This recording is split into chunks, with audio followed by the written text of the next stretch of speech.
All right, welcome into the Big Douglas Show. It is a Victory Tuesday. Not a whole lot of those we get to talk about, but we loved it, loved every minute of it. To help me break it down today is my good buddy Mark Bullock. Mark, how are you? I'm doing well, thanks. And yourself? I'm doing well. We'll have Swaggy will join us in about 5 or 10 minutes whenever he's done getting all massaged down or whatever it is that he's doing right now. Let's start with this. I want to start with a couple of things. I'm gonna go to the to my note card here. I jotted down some things before we started. We used motion in 49% of the plays yesterday, up from 22%. 49 carries on the day, but only at 3.2 yards per carry. I'm down 14-10. The high snap that Heineke picks up and throws away, maybe one of the biggest plays of the game. Let's see. Ron was aggressive on fourth downs. The fourth down calls by Turner, I thought, were creative and showed what he was capable of from a play calling standpoint. I appreciated that Rivera was aggressive at the end of the half, which he is not usually. Terry gave one of the best corners in the league the little brother treatment yesterday. I mean, he sunned him in every way possible. Special teams continues to be a playoff caliber unit that comes up. I mean, that tackle by 39 at like the 15-yard line was incredible. I don't know if you noticed this or not. All three safeties played 100% of the snaps. Yep. With McCain in the slot a lot. And I think we've talked about this before as to maybe that being a better fit for this defense. So I was happy about that. Bostic having to play football is brutal any way you look at it. That wild commander, wild dog look that they used in the fourth quarter, I thought was really cool. And, you know, you're going to live with those YOLO balls with Taylor Heineke. And we saw it again yesterday. So that really was when I rewatched just the quick tape before the show today. Those were kind of some of the things that stood out to me.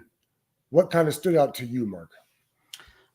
So I just literally 5 minutes ago finished back watching the all-22 of the offense. I haven't got to the defense yet, but yeah, the things that stood out to me obviously was the run game. They persisted with it, and it was kind of in sync with how the rest of the season's been going in terms of the run game. They haven't ripped off many big runs. They kind of average around 3.5 yards per carry, and the main difference for that being sustainable this week was they stayed out of penalties. They didn't really get into too many penalties. They didn't have too many holds or anything like that.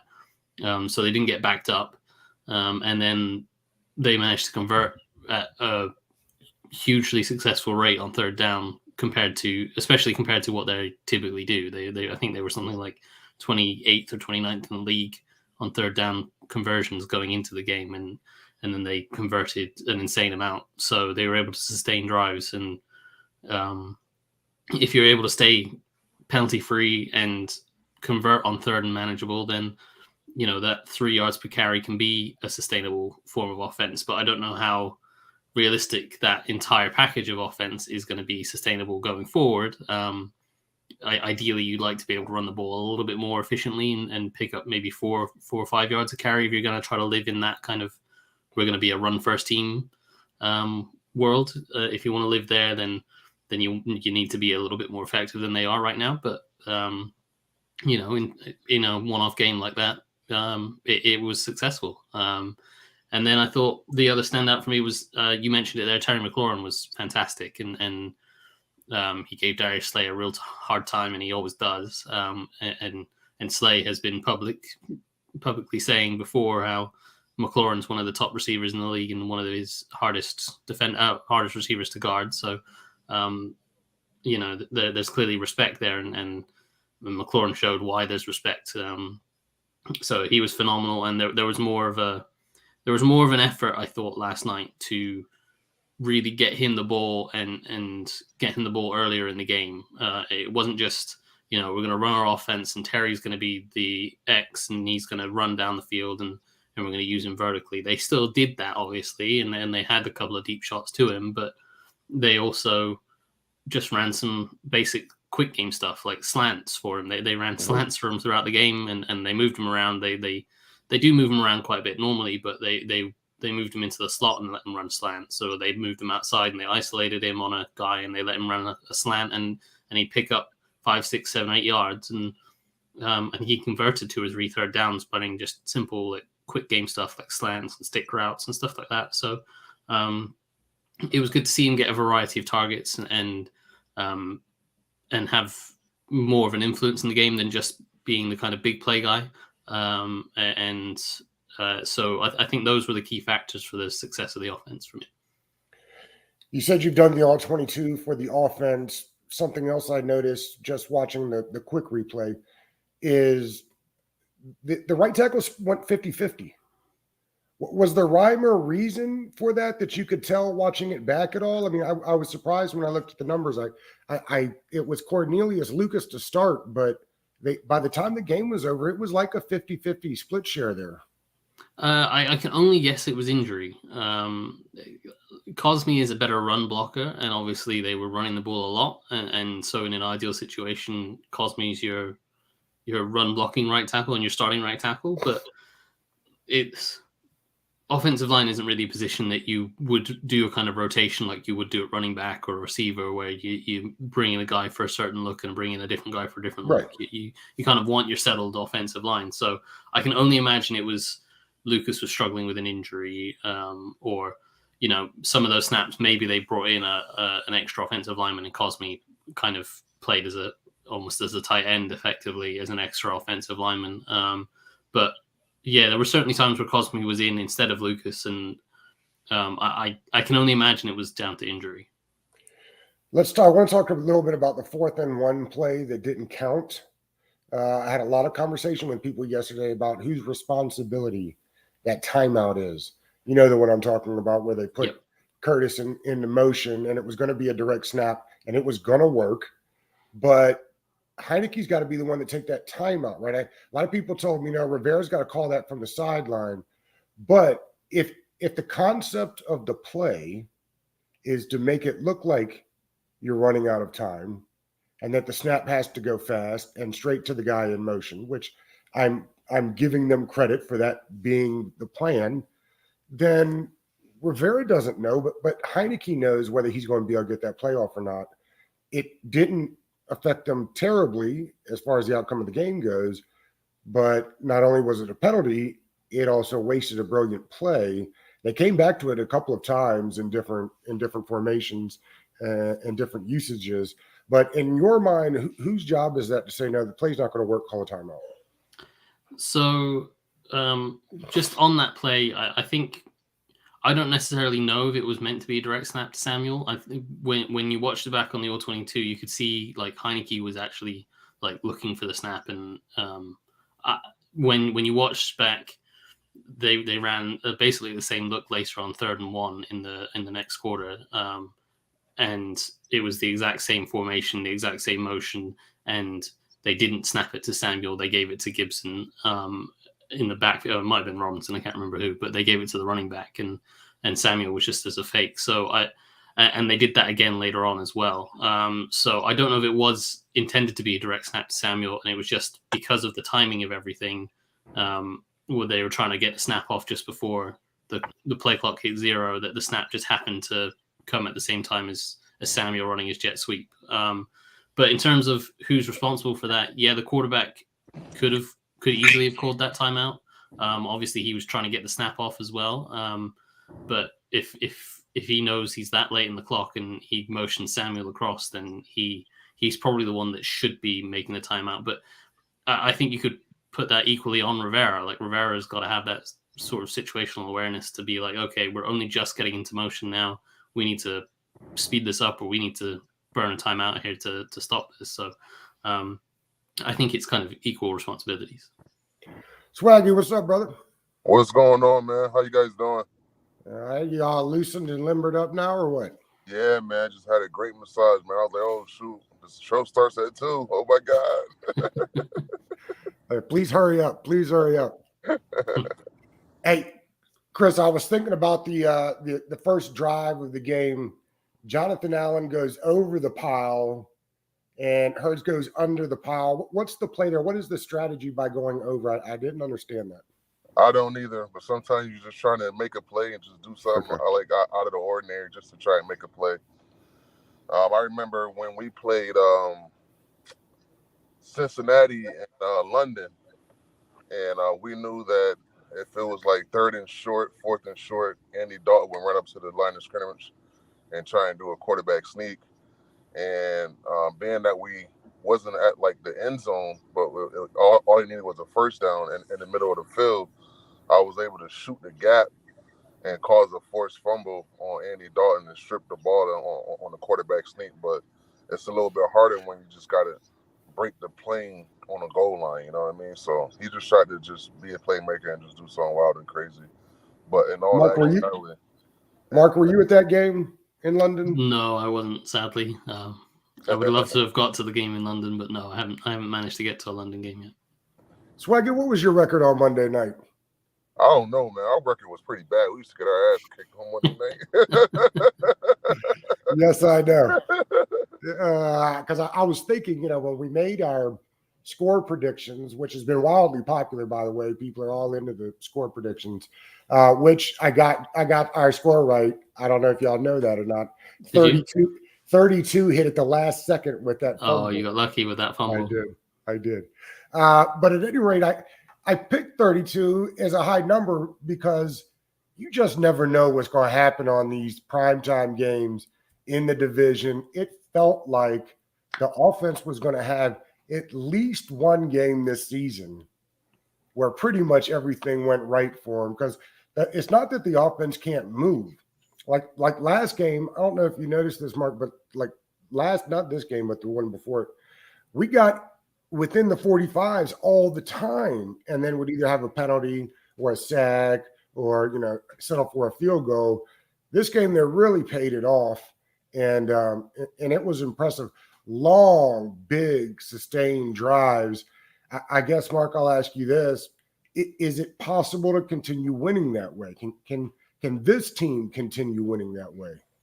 Well, I mean, it's a defensive head coach's dream sort of scenario, I would imagine. Every defensive head coach in the league talks about, wanting to run the ball and establish the run and dominate time of possession and then have some timely turnovers on defense and you win games that way. And to a degree, it is sustainable, but the way that they executed on offense, as I kind of touched on earlier, if you're only averaging 3.5 yards a carry, it's a very tough way to sustain. Yeah. You have to be real clean. You can't have any penalties because you'll get backed up and then that kills your drive. And then you have to be really efficient on third downs. So, and that's something they haven't been able to do until last night. They've had lots of penalties that got them backed up and then they haven't been efficient on third downs and that's killed drives. So I don't know if it is necessarily sustainable for this team. I think if Robinson can sort of find a groove and start getting that yards per carry average up to 4 or 5, then yes, it is a sustainable form of offense. But until they get to that point, I think they would have to be real squeaky clean with penalties and really efficient on third downs for that to keep working. It's a tough way to make a living, that's for sure. So, I don't think we got to talk about this last week, but I'm curious, that penalty to end the game against the Vikings, where Ridgeway goes up over the center. First of all, you played teams, didn't you? Right. What is your take on that play? Help us understand it, because I was a little confused by it. It was definitely a penalty.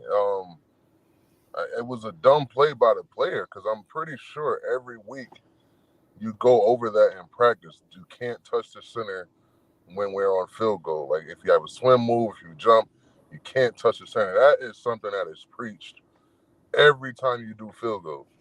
Right. So for them to make a bonehead play like that was just like, bro, like what the hell were you thinking? I'm 100% sure that the coaches went over, that situation where you're not supposed to touch the center. I mean, I was so angry when it happened. I was like, bro, like, are you kidding me? Like, that's something that we talked about in camp every single day when you went over in field goal formation, field goal block formation.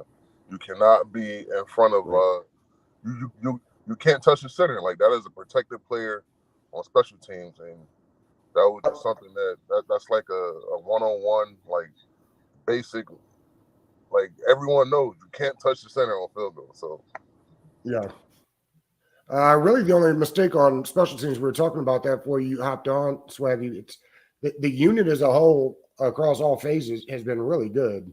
Yeah, And no doubt about it. Both coverage units, fantastic. They were all over the place. On defense, it's still. I know you prefer a different style, Chris, but to me, as I look back over the game yesterday, the only real big plays they gave up was when they sent the blitzer. They didn't do it often. I think maybe 4 or 5 times, but that was the only time they got beat when they didn't drop everybody into coverage. yeah. In a sense, it's give or take. When you blitzing, you're giving up a wide open person, but you're expecting that blitz to get to before that quarterback is able to find that wide open person. But at the same time, I'm just a person I like to see them all go. Just let that quarterback have to make a quick decision. If he beats you, shake his hand, line up, let's try this again. But more like 9 times out of 10, he's going to scramble, he's going to be off the spot, and hopefully we could just keep him contained. And I think last night we did a really good job at rushing the quarterback together. When you saw a defensive end go out, that tackle came out and kept him in for contained, didn't give him the opportunity to extend plays and really beat us downfield, and we was able to get some key sacks. So we did a really good job on defense. Obviously, I would like to see us blitz more, but at the end of the day, the goal of the defense is to get the ball back for the offense, and we did a good job at getting turnovers yesterday. They did. Mark, what was your thoughts? I know you posted the clip last night. To me, the BSJ penalty on the sideline was brutal. It's 2 weeks in a row where it felt like they let them be handsy for large stretches of the game, and then all of a sudden called a penalty. Like that, to me, that wasn't even an issue of not getting his head around, because he did first and then got back on the ball and get his arm out. I'm sure it was a penalty, but it didn't look like it. What did you see when you took a look at? Yeah, I don't think it was a penalty at all. I think there is a bit of a misunderstanding between how people see cornerbacks looking back for the ball and how it's taught. And Chris will probably be able to say better than I will on this, but corners are taught to defend differently depending on whether they're in phase or out of phase with the receiver. So if they're in phase, meaning they're tight to the receiver and they know that they have the route secured, then they're safe to turn and look for the ball to try to make a play on the ball. But if they're out of phase, then they're not safe to turn and look for the ball because they'll lose track of where the receiver is.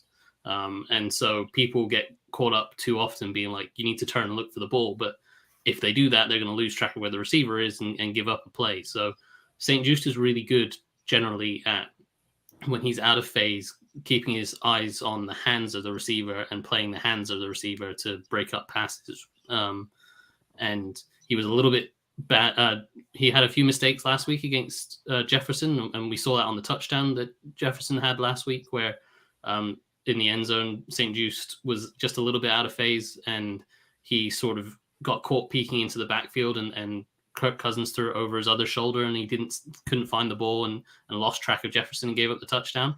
But later in the game, when they had the interception at the end of the half, he did a really good job of playing the hands and watching through the hands. And that was essentially what he did last night, which was he was with the receiver and he played through the hands. And he was maybe a little bit physical, but players are allowed to be physical. Like it's a physical game, and receivers and DBs hand fight all the time. So for me, there was nowhere near enough there for me to say that was a defensive pass interference. All right, Chris, as a defensive lineman, I'd love to get your take on that last play against Heineke. Oh man, that was crazy. Yo, I remember I'm watching it, and I'm like, oh God, we just took a knee. That's a good play because we're gonna keep the clock moving. But as a defensive lineman, our goal is always to get as many sacks as we can get. So I know what Brandon was thinking. Like, let me be the first one to touch him so I could get credit for this sack. And he freaking punched around the back of his head. I said, that's a penalty! Throw the flag!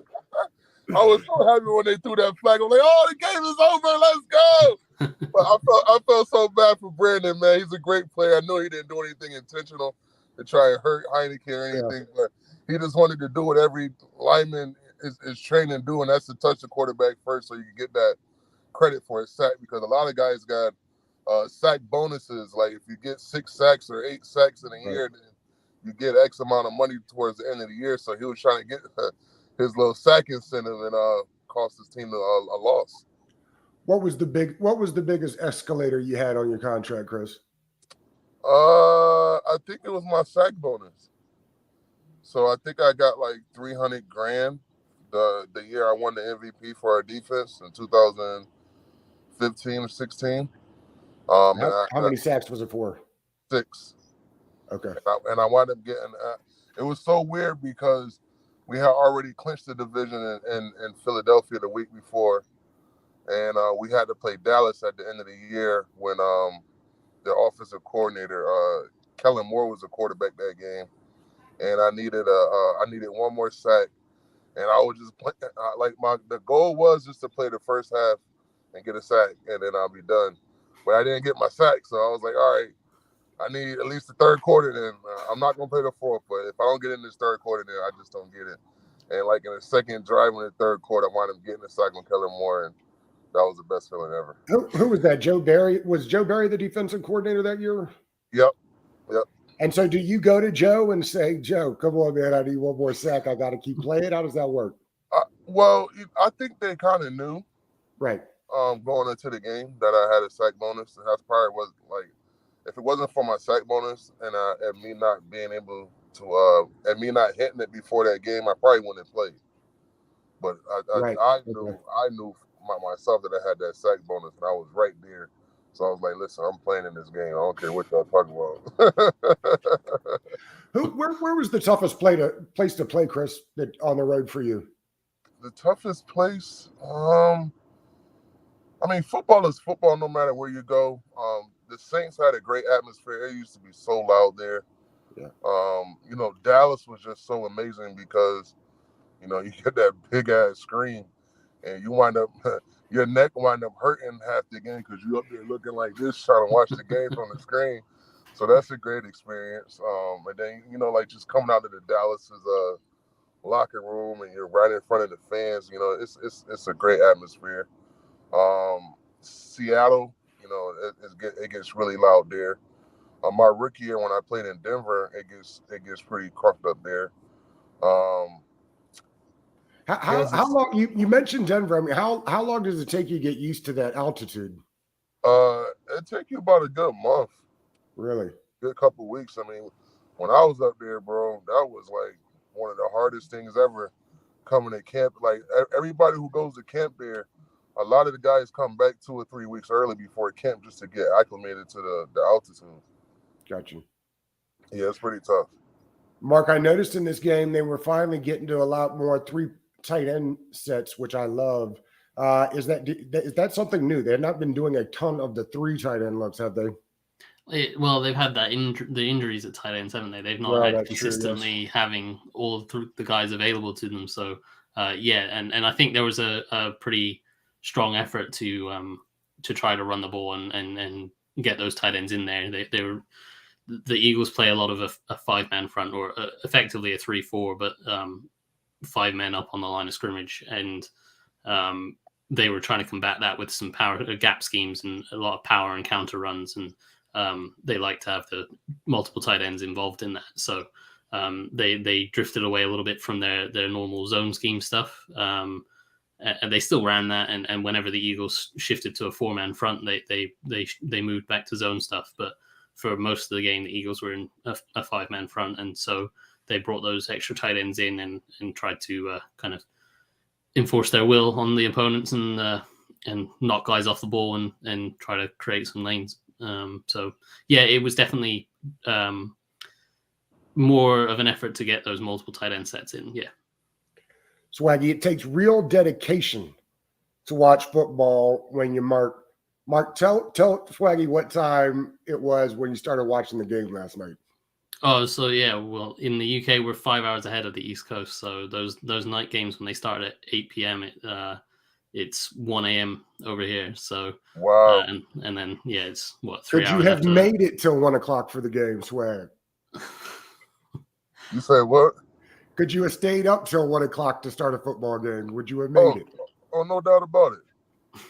No doubt about it. I wake up early How to many watch cocktails in would you have been by 1 in the morning? You say what? How many cocktails would you have had by the time 1 in the morning rolled around? Oh, at least 3 or 4. At least 3 or 4 of them. 3 or 4 Manhattans and a couple Coronas.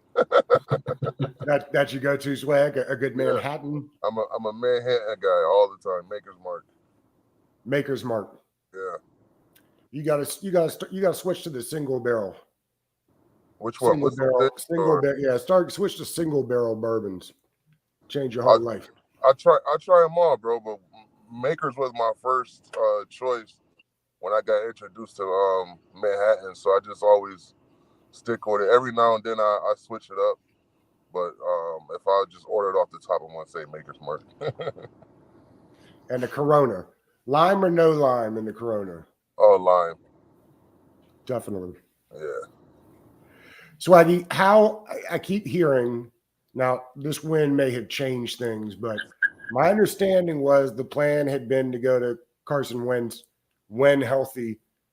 I'm just strictly not about talent, not about who makes the team run better, but in what world can Ron Rivera go into the locker room and say, Carson's ready, here we go?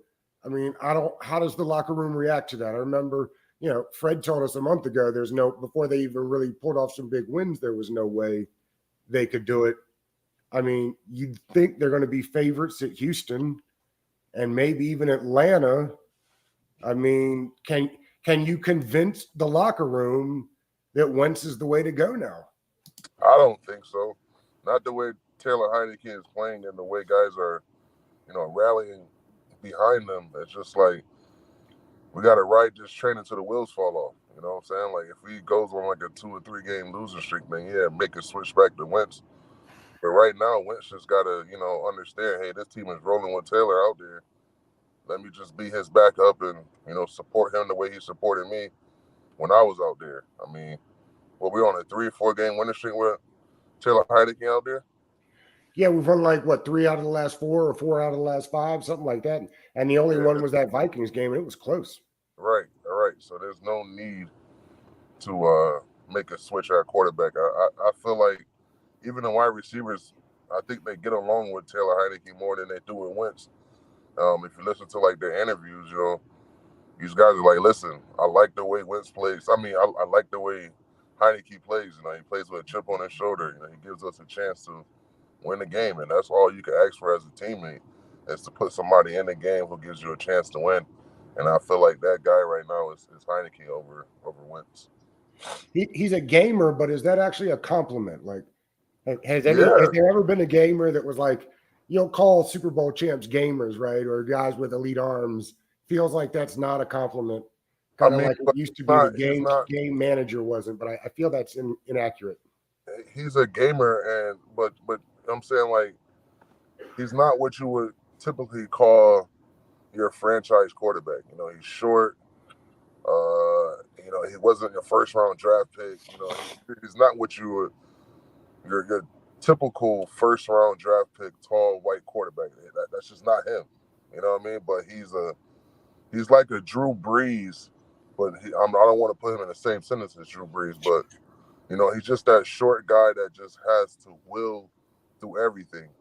And I feel like the more he plays, the better off he'll be. And if we could continue to play the way we played yesterday, that's the strategy to win with the quarterback like Heineke. If we keep the game in 3rd and 2, 3rd and 3, with the option to be able to run or the option to be able to get him on the edge and make those great throws down the field, that's the recipe for winning with Heineke. Like all game, it was 31, 32. We run the ball, first down. Yeah. You know what I mean? And then we do a play action on first down, somebody's wide open. But if we could continue that style of gameplay, that's the recipe for success. Our defense could sit on the field.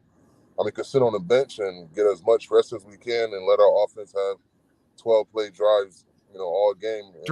Deron Payne had 88% of the snaps yesterday.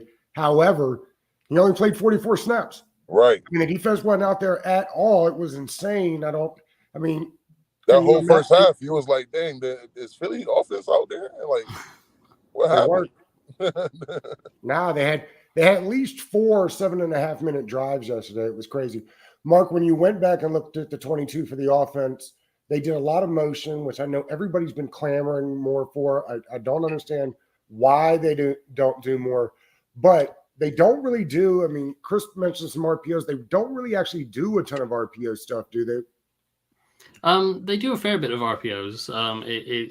It's more the RPOs that they do is more based on pre-snap looks rather than reading a guy. It's more based on, like, you might have a bubble screen tagged onto a run, and if they have only 2 guys over a 3-man bubble screen. They're awful at blocking screens, by the way. Terrible. Yeah, they're not doing well with screens right now. And the only screens that they seem to be able to run are tight end screens. And I don't think it was necessarily the best idea to call a tight end screen after the running back screen failed on second down last night. But it was freaking 3rd and 16. I'm like, bro. Yeah, you don't call that tight end screen then. Jesus. They love calling those. It's frustrating. But the offensive coordinator, I thought, had his best game of the year. I thought Ron Rivera had his best game of the year. We're critical of those that don't do well on this show, and we give praise to them when they do. And to me, Ron was aggressive yesterday.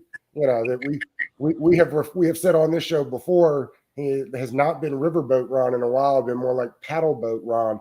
That was full-blown riverboat Ron yesterday. 4th down calls, aggressive, moving the ball at the end of the half to pick up that field goal. Turned out to be big. Joey Sly had a big game. The Sly guy with some big bombs out there, 58 yards. I thought that he had caught a hell of a game yesterday, Ron Rivera did. Yeah, I thought I thought the most impressive thing for me was that we saw some urgency at the end of the half. That's right. For probably that might have been the first time in the Rivera era in Washington that they've actually gone for it at the end of the half rather than kneel it out. And it paid off. Showing some urgency and going for it. They managed to get that field goal right at the end of the half, and that was a huge difference maker at the end of the game. So they to actually see the intent was nice. And hopefully that'll be a lesson to them that we don't just give up at the end of the half and accept our wounds and go into halftime. We can go for it at the end of the half and try to get back into the game.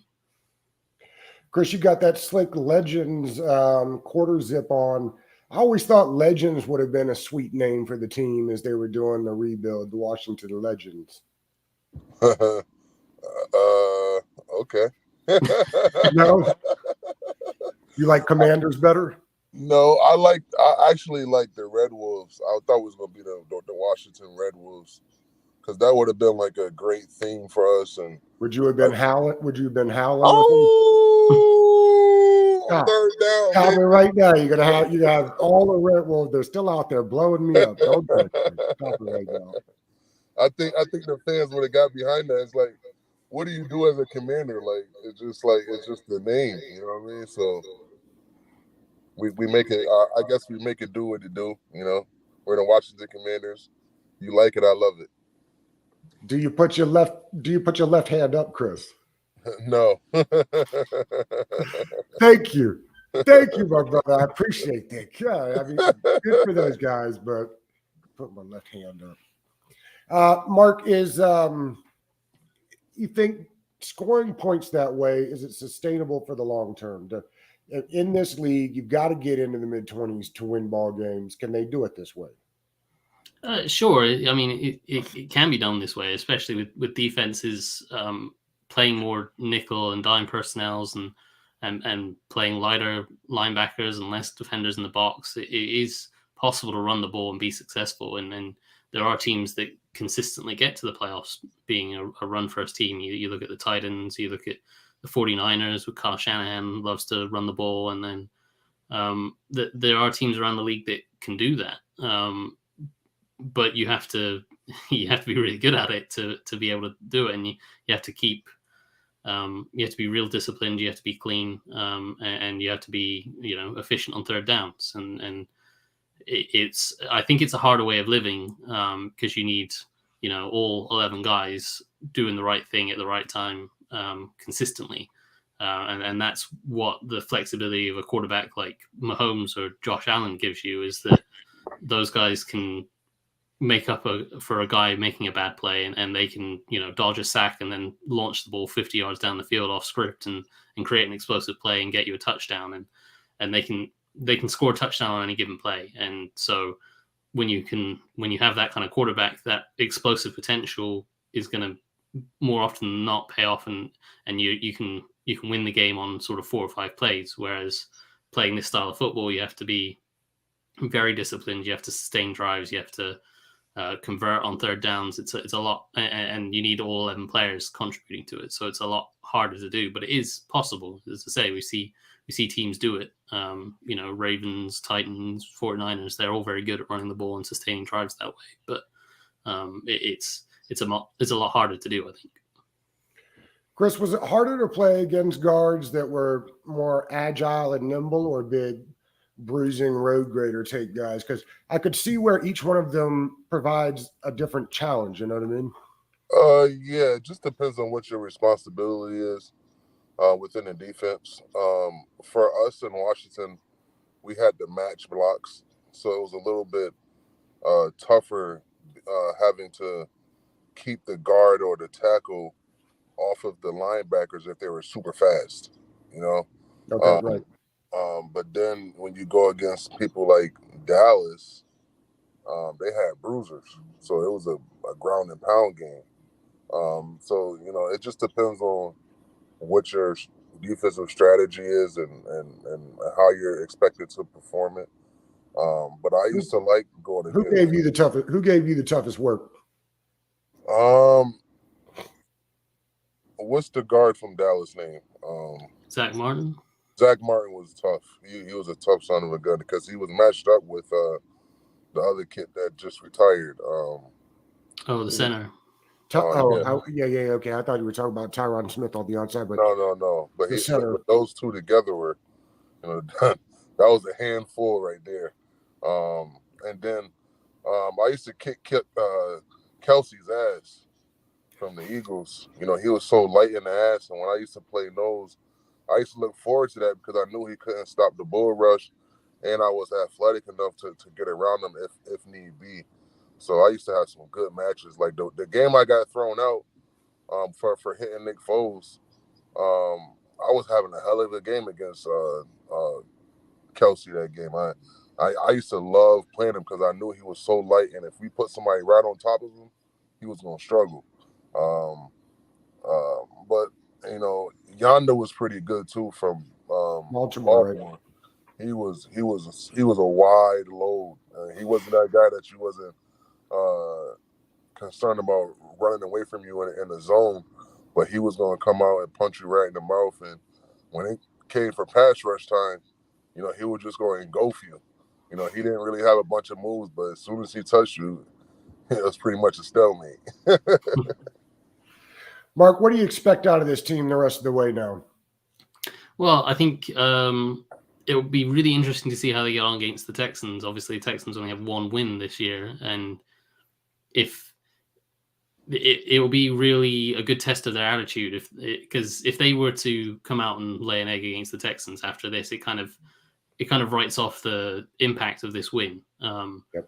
Whereas if they can, sustain this and be like, okay, this is a stepping board. This is where we build from, and we can play like this, and we're capable of being a really good team and beating good teams, then they should be able to beat the Texans pretty comfortably. So, I think the Texans game will be telling whether they can, get over this win quickly and kind of refocus and play just as hard against the Texans despite the Texans' record. Then I think we'll all feel a little bit more positive about their chances of competing for a wild card spot and getting in the playoffs. But if they then go and lay an egg against the Texans, it's, that it kind of wastes the effort that they've made in this game. As fans, Chris, we talk about these letdown games all the time. Do you guys talk about them in the locker room? And at some point in the week, can you feel it? Can you feel that, man, preparation's not right? Or is it preparation's great and you get to Sunday and it's still a letdown somehow? I'm curious. We as fans have one, I think, kind of view on that from a player standpoint. How does that work? I think, even though we're players, we were fans too at one point. So, right on. We kind of think the same way as like, bro, we can't go out here and lose to the goddamn one win Texans. Right. Like, come on, bro. Like, and that's kind of like, I remember my last game in Washington, we were playing the Giants and we had to win and get in. And they all talked about the Giants not playing their starters. So guys like, all right, bet shit. If we play against the backups, we should whoop their ass. And then we wound up going there and losing the damn game. I remember that game. Guys just have to stay focused and just treat it 1 week at a time and just go out there and try and win. Like, it don't matter who the opponent is. The same way you looked at the Eagles, it's got to be the same way you look at the Texans. We can't really look at their record, because when you watch their games, they play every team pretty tough. It's just at some point, they just get scored on or they get down by 14 points. They don't really have the offense to really get back in and make it a game. But, Lovely Smith is going to have those guys ready to go on defense. And, if they get the opportunity to get up and win, everyone is a competitor in this league. And the best thing that you can do is, and the worst thing that you can do is give a sorry team some type of spirit or some type of confidence to be like, hey, we can beat these guys. We can hang around if we keep it close. So those are the type of games you want to get in and get it over with early and let those guys not even hang around and think that they can play with you. I heard Lovie Smith was his senior year in high school in Texas. They won the national championship. That team gave up 16 points on the season. I can believe it. Incredible. I can believe it. You were on some powerhouses up in Connecticut, right? Yeah, my high school was pretty good in basketball and football. Because you played basketball first, right? You came to football a little later. Yeah, I didn't play football until my junior year. I was a 6-foot power forward, but I was really good at basketball. But then I was like, I don't think I could go D1 as a 6-foot power forward. Had you considered playing tight end, or did you always plan on playing D tackle? I did want to play tight end, but Terrence Knighton was our tight end. So okay, pot roast. So I played tackle, and I was like all-state tackle, all-state guard. So I was pretty good at it. But I was still athletic enough to play tight end if I wanted to. But I was just so good at tackle and offensive guard, I just stuck with it. And wound up getting most of my even though I wound up playing D tackle, most of my scholarships and looks came from what I was doing on offense, because I was chasing guys downfield just because in our high school we used to get these helmet stickers. So every time you got a pancake or a knockdown block, you get a helmet sticker. So I used to try and get me like 2 stickers on every play. So I would knock the guy down in front of me, and then I'd run downfield and try to find me somebody else to knock down. So it was definitely fun in high school to play offensive line. Was the plan always to go to Penn State, or did you have an offer that you thought that you'd take and then changed your mind? I committed to every school that offered me. Every school I took an official visit to, I committed to. I committed to Syracuse. I committed to Penn State. I committed to Wisconsin. And then when it came down to it, Wisconsin, it was Coach Alvarez, Barry Alvarez. He came and recruited me, and then Coach Larry Johnson, who's the coach of our at Ohio State, him and Coach Norwood had recruited me. But the day I made my decision, Coach Alvarez came, and then Coach Johnson said, I want to be the last person that you speak to that day, so I'm going to come after the Wisconsin coach. So Coach Alvarez came. I'm like, yeah, I think I'm coming to Wisconsin. And then Coach Johnson came, and he just, I don't know if you guys understand how great of a recruiter that Coach Johnson is, but he can convince anyone to go anywhere that you're supposed to go. And he put the full court press on. He put that video on, and he was like, "Is this something that you want to be a part of?" I'm like, "Hell yeah!" And I wanted to go to Penn State. How do you tell Alvarez I'm just kidding?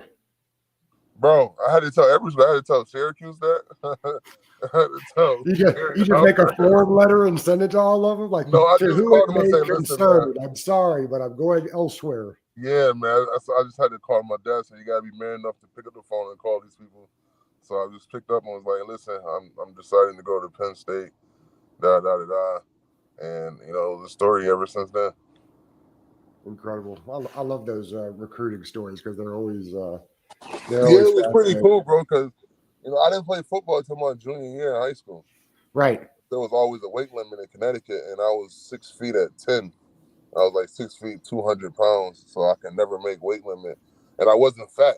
I was just a big kid, And then I started playing basketball, and people don't realize I was really good at basketball, but I was a power forward center. But I was 6 feet at 10 or 11 years old, so I was pretty freaking good. So we used to travel all around the world, or all around the United States, and we used to do the AAU Nationals down in Florida, and we used to compete. And my team made it to the Final Four. We made it to the Sweet 16. We made it to the YBOA Final Four. And I was ranked like the number 3 power forward in the country, but I was 6'2", 6'1". Kind of hops did you have at 10? Bro, I could jump. I was always a good jumper, man. And that's what kind of helped me outside of having good footwork. I would just always able. I used to average like a damn near quadruple double, bro. I ain't even gonna bullshit you. I would get over it. Is there footage of a 10-year-old Swaggy just crushing the other kids? Because I gotta see it. Yo, I gotta find our AAU footage, yo. I gotta see that. Our team was so good, man. We were beating teams like, no lie, we were beating teams like 90-something to 20. It used to be so bad, but our team was really good. They used to call me Baby Shaq, and I used to go out there and just dominate people, and I could not be stuck. And I was exactly like Shaq. I would get all the N1s that I could get because I knew I couldn't really shoot free throws, but I would get the N1, so. And the guy that owns the little merchant up the store is an Indian man, and so he always keeps me up to date on cricket. Mark, I don't know if you're a big cricket guy, but it's my understanding that congratulations are in order. You guys rolled it through everybody and ended up winning the World Cup? Yeah, one of the World Cups. There's a couple of different formats of cricket, but yes, I am a big cricket guy, but nobody in the US cares about that, so I never talk about it. But yes, I tried to learn. I'm still trying to learn the rules on that. Chris, you ever watched a cricket match? Not really, but I grew up around a lot of West Indian people. Did you know? Well, it's not Indian. It's because it's the whole freaking world. Did you know that the number 1 cricket player in the world, Chris, has 1 million more followers than King James does? Wow, that's crazy. Yeah, maybe 2 million more. Like, it's insane. That's crazy. I'll shoot you his name. I forget what his name is. Something like that. Virat Kohli. Yeah, like here the West Indians play a lot of cricket. So it's a big West Indian community here in Connecticut. So they play a lot of cricket. You walk by, you see the people all white with their little paddles. I'm like, what the hell are they playing over Cricket. One of these days we'll make people angry and just do a cricket podcast, but not today. All right, fellas. Well, listen, it was a victory Tuesday. Won't get many of them. It was nice to not have to be down on them. It wasn't, although it was odd. This was one of those where they like smashed them on time of possession, smashed them on turnovers, and it still felt like they had to scratch that one out. But it was a great win, and I think it should get them steamrolling, right? I mean, they got a couple of really winnable games, and then it's like a bunch of division games. They still got 4 more division games to go, if I'm not mistaken, at least 3. Yep, 3. All right, Mark, as always, we appreciate it, man. And Chris, we'll see you on Monday. The Substack, Mark, tell people where to find it. Oh yeah, so Substack is markbullock.substack.com, and you can see all breakdowns of stuff that I do there. Best in the business. Make sure you check that out. All right, fellas, I appreciate you. Cheers.